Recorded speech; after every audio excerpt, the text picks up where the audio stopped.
Take you back to the third quarter. Things got hectic, and even you hit the bench with 4 fouls. Talk me through what the process was like on the bench, just trying to get back on track and eventually take over the game. I think one of the things I took when I was on the bench is I knew that when I was out, I knew that my teammates were going to step up. That was the first and foremost thing.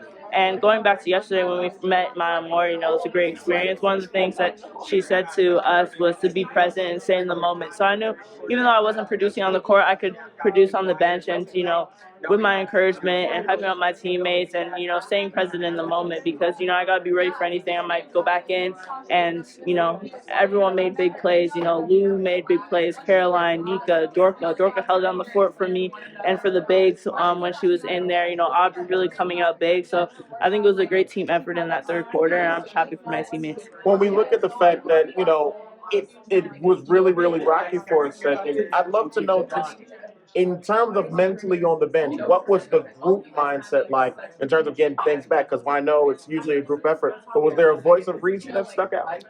I think, as I said, just staying present and staying engaged. We had the energy from the fans, the great student section that showed up tonight, but we also had the energy from the bench. And I think all of us were contributing in that way, but either with our voices, with our actions, with our hand gestures, anything that we could do to provide some type of energy and to inspire and motivate the teammates who are on the court to keep killing and to keep doing well. How hard was it to sit on that bench? You're not used to doing that. Hey man, I'll do whatever the team needs me to do in that moment, and I wouldn't say it was too hard. Obviously, I would feel worse if it was a different outcome, but as I said, everyone who were on the court, they stepped up and they made big plays, and I wasn't concerned at all. I wasn't sweating at all actually, so I was really just sitting back and encouraging my teammates, and I knew that they had it in the bag.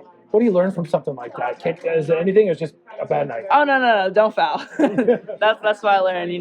Start the game off with like 3 fouls and making sure I don't foul. Because moving on, it's good that this happened early on because moving on that can't happen before. And we're playing better teams and we're getting deeper into the tournament, so that's unacceptable on my part.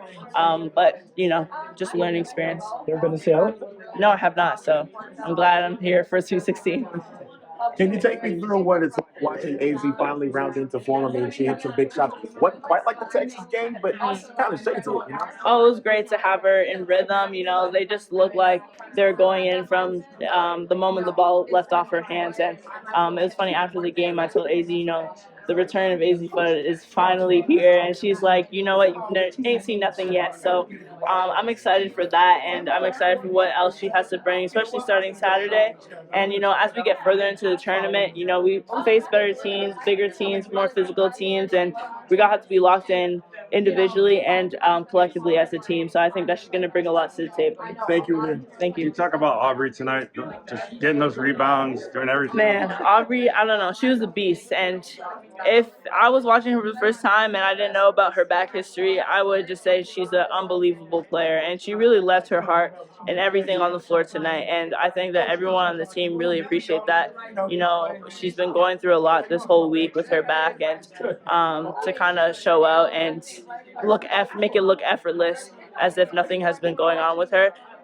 It's just, speaks to her character and what she brings to the team and how much the team means to her. So it's impressive. She wasn't the high scorer or nothing like that, but she made great plays and big plays for us that contribute to other people getting their opportunity to score, getting the opportunity to make other big plays, relying off of her domino effect. Did you hear the crowd chanting her name when she Oh, came yes. on? I was on the bench saying Aubrey as well. So, I mean, they seen it. Everyone in the gym has seen it. So we're just really proud of her tonight.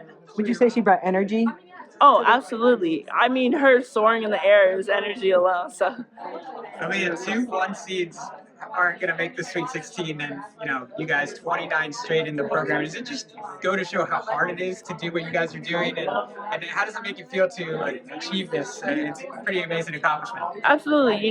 March Madness, it's you're either built for it or you fall and break in the tournament. So with everything going on this past weekend and the 1 seeds and everything, it just speaks to you can't take anything lightly, and it's one game at a time. You can't look further past the other games, and you have to be present and stay present. It's one of the things Maya Moore said to us yesterday when she was, sharing some words of advice, and I think that we have to continue that momentum, but, being composed along the way, as Coach alluded to before the game today, staying composed and controlling our game and making sure that we're playing, UConn basketball. But with everything going on, I think that it also speaks to women's basketball. You can't take any team lightly. They made the tournament for a reason, so it's just gonna be better basketball at each level you advance to.